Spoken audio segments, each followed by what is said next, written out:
Hey, it's NPR's Book of the Day. I'm Andrew Limbong. Between low-rise jeans making a comeback and the local venue by me still doing quote-unquote indie sleaze nights, it's pretty clear that we're going through a phase of millennial nostalgia. But what most people miss looking back on that era is how much it was predicated on us buying stuff, how our identities as consumers were the main thing that united us more than anything. At least that's an argument Colette Shade makes in her book Y2K, How the 2000s Became Everything. In the book, she uses artifacts from the Y2K era, from the late 90s to the mid 2000s, to talk about politics and the economy and how we're still feeling the effects of that era today. My conversation with Colette Shade after the break.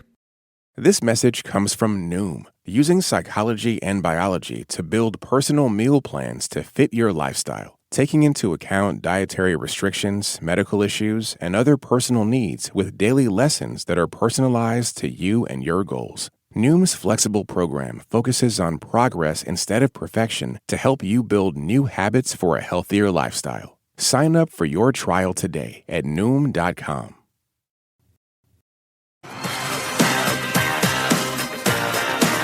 In the late 90s, the future looked so bright, didn't it? We had pop stars in music videos dancing with robots in space. We had a president talking about all this extra money we had lying around. We expect the 1998 surplus to be about $70 billion. And this new thing called the internet promised a new age of interconnectivity that could unite us all. Of course, we do not now live in a techno-utopia. Instead, by 2008, unemployment was up, the housing market was collapsing, and we were mired in a global war on terror.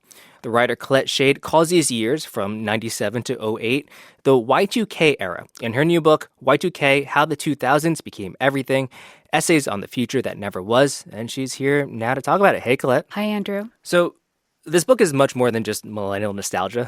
There's you map on like Y2K aesthetics onto sort of an economic argument. But before we get to that, why did you pick these years specifically?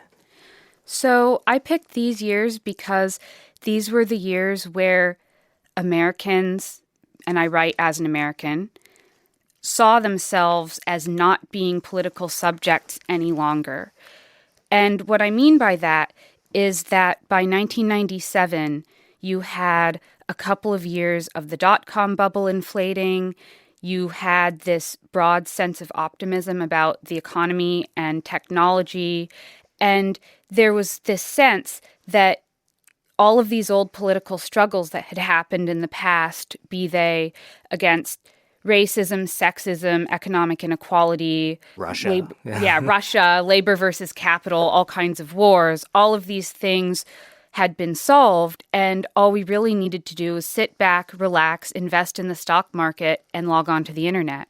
And then 2008 really punctured that because the economic consequences of the Great Recession actually undermined the American way of life in that regard.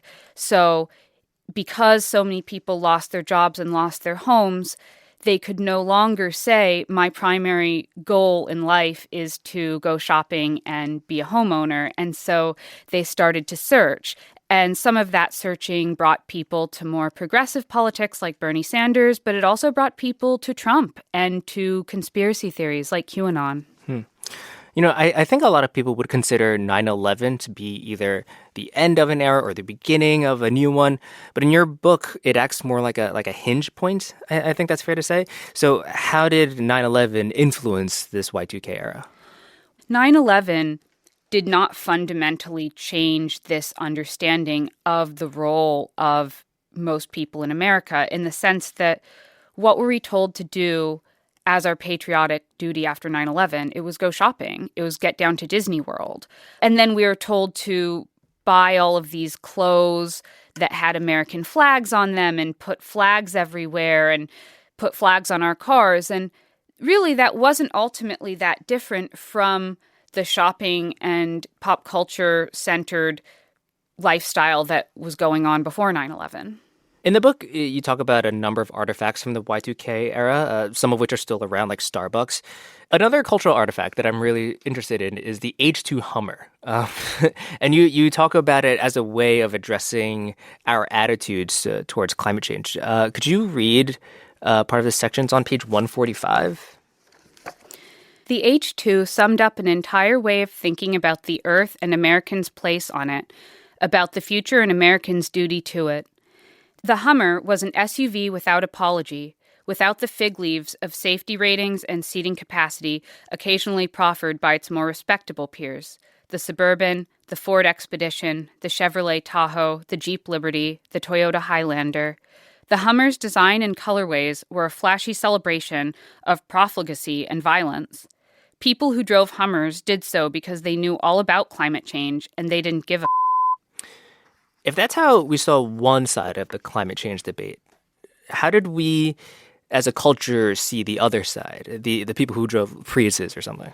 Yeah, Priuses were seen as a way to ally yourself in, yes, this budding culture war. Climate change, instead of being seen as this existential problem that we should all work together on, was seen as this, again, a consumer question of, are you a Hummer buyer or are you a Prius buyer? Not how can we all work together to find a common solution to this problem that imperils all of us. Mm-hmm.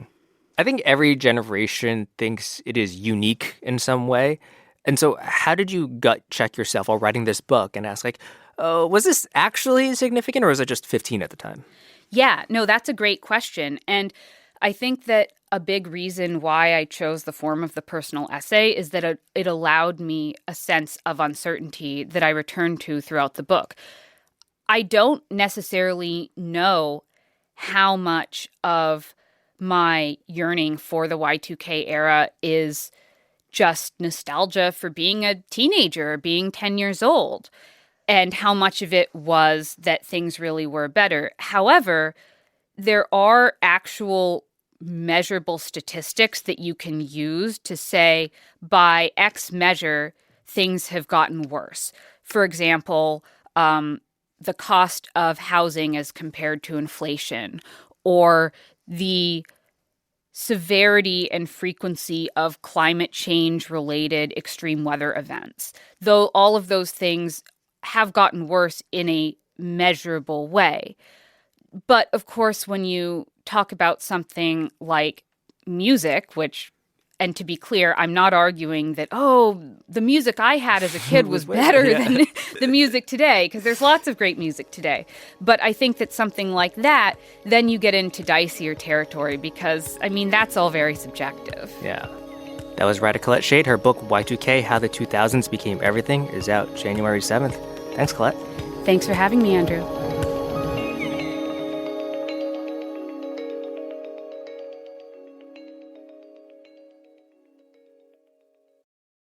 This message comes from Mint Mobile. From the gas pump to the grocery store, inflation is everywhere. So Mint Mobile is offering premium wireless starting at just $15 a month. To get your new phone plan for just $15, go to mintmobile.com/switch.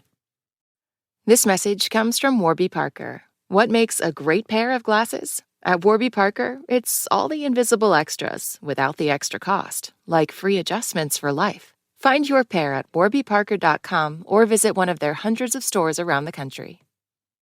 This message comes from Bombas. Their socks are super plush, designed to support your arches and support people in need. One purchase equals one donated to those experiencing homelessness. Go to bombas.com/NPR and use code NPR for 20% off your first order.